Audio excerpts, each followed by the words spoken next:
धनुष काफी पुराना था। सीता जी ने एक हाथ से उठाया, उठा के उधर रख दिया। जनक जी देख रहे, इतना कठोर धनुष और सीता जी ने एक हाथ से उठा लिया। तभी उन्होंने प्रण किया कि जो भी शिव जी का धनुष उठाएगा उसी के साथ में सीता जी का विवाह करूंगा, क्योंकि सीता जी कोई साधारण कन्या नहीं थी। राम जी ने देवताओं को कहा था, अंशन सहित मनुज अवतारा, मैं अपने अंश के साथ अवतार दूंगा। जनक जी ये बात समझिए। तब उन्होंने ये शर्त रखी कि जो भी शिव जी का धनुष उठाएगा उसी के साथ में सीता जी का विवाह करना। आप जानते हैं, प्रत्येक राज्य के राजा आए, एक जगह के नहीं आए थे। राजा दशरथ को जनक जी ने आमंत्रण नहीं दिया था।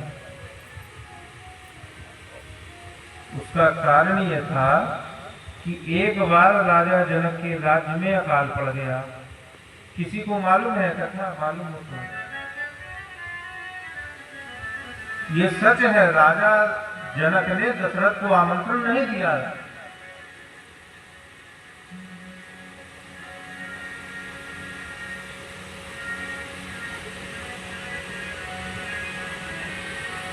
एक बार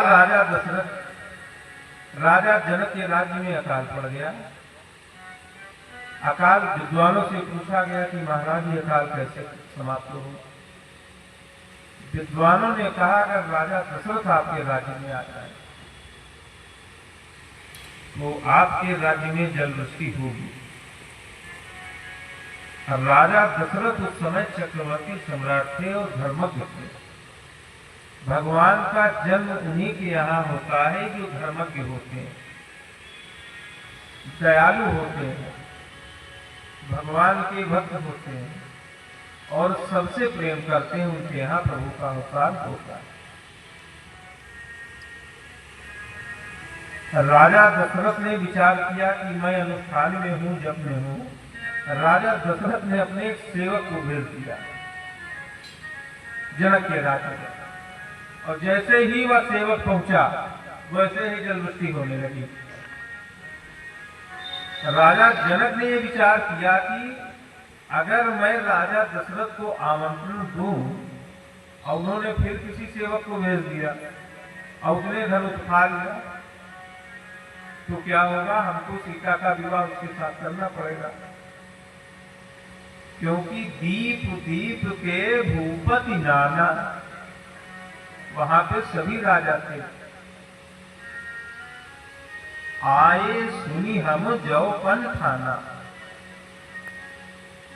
इसलिए राजा दशरथ को आमंत्रण जनक जी ने नहीं दिया।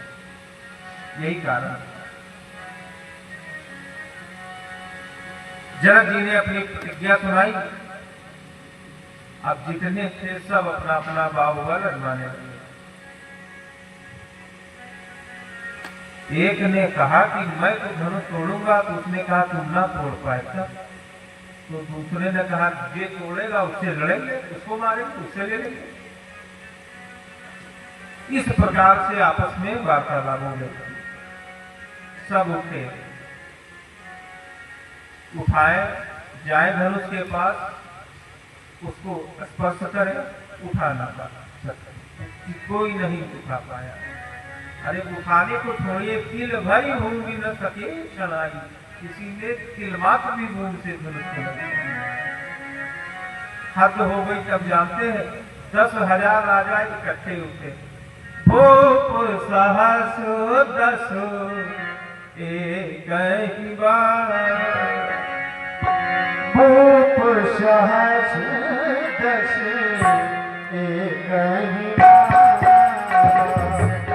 भूप सहस दस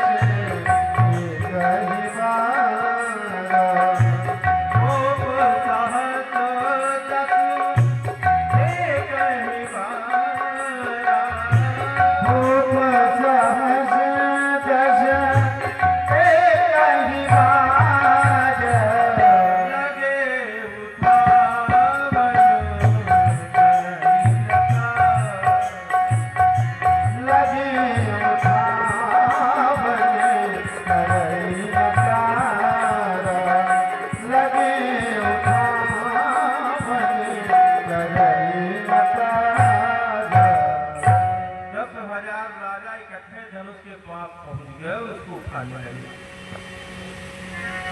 अब धनुष उठे तो कैसे उठे, क्यों नहीं उठा धनुष जानते हैं?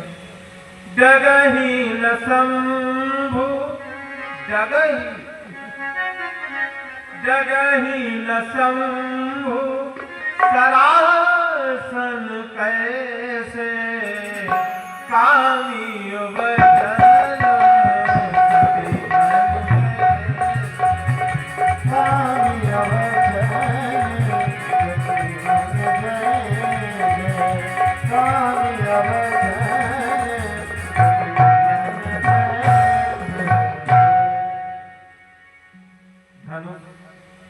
किसी ने तिल मात्र भी ना इधर से उधर कर पाए। राजा जनक अधीर हुए और बोले, वीर विहीन महिमय जान। अब लक्ष्मण जी हो गए तो लक्ष्मण जी ने तुरंत धनुष उठाया। कैसे? कही जनक जस अनुचित वाणी, आपने अनुचित वाणी बोल दी। विद्यमान रघुकुल मन जाना, यहाँ पे राम जी विद्यमान, आपने ऐसा क्यों बोल दिया कि पृथ्वी वीरों से भीन हो गई है? ऐसा आपने कैसे बोला? राम जी ने समझाया। लक्ष्मण जी थोड़ा सा शांत हुए। धनुष टूटने के समय में कुछ राजा धनुष के पास नहीं गए, जैसे रावण धनुष नहीं उठाया, मानस में रावण बाण छुआ नहीं चापा। कुछ राजा ने धनुष नहीं उठाया, बाली ने धनुष नहीं उठाया। उसका कारण था क्योंकि राजा जो थे वो कौन थे? महीपति, जिनके कछु विचार मन माही, चाप समीप महीप न जाए। महीपति बोलते हैं महिमाने धरती और पति माने धरती का पति। सीता जी कौन है? धरती की पुत्री है। विचार करिएगा तो कुछ भव चापा, ये जो भव का बंधन है राम, इसको दूर करो। करो क्या? मेटा हो सात जनक पर चापा, के साथ जनक के संताप को नष्ट करिए। ठाड़ी भये उठ सहज सुहाए। आपका बच्चा या यदि आपका कोई परिवार का लड़का डीएम सीएम जज बन जाए तो आप क्या सोचते? या मोहल्ले का भी दो भैया हुए हैं यहाँ, एक डीएम हुआ है एक डीएम हुआ, आप क्या सोचते हैं? आप जहां भी जाओगे तो उससे बोलोगे, भाई मेरी कॉलोनी का है, मेरे घर के बगल का लड़का है, डीएम है। ये प्रभाव की बात होती है। राम जी ने सहज ही उठे, गुरुदेव भगवान को प्रणाम किया, जो अपने इष्ट थे उनको प्रणाम किया और सहज स्वरूप में चले धनुष के पास। अब जनक जी, सीता जी की सखिया, सीता जी स्वयं, अब सबके मन में एक जिज्ञासा हुई कि महाराज ये धनुष तोड़ेंगे कैसे? जिनको फूल तोड़ने में पसीने आ गए वो इतना बड़ा धनुष कैसे तोड़ पाए?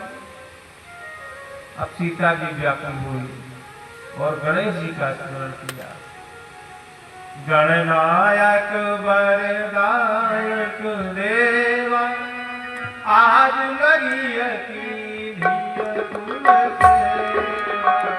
गणनायक वरदायक देवा, आज लगी सेवा। गणनायक वरदायक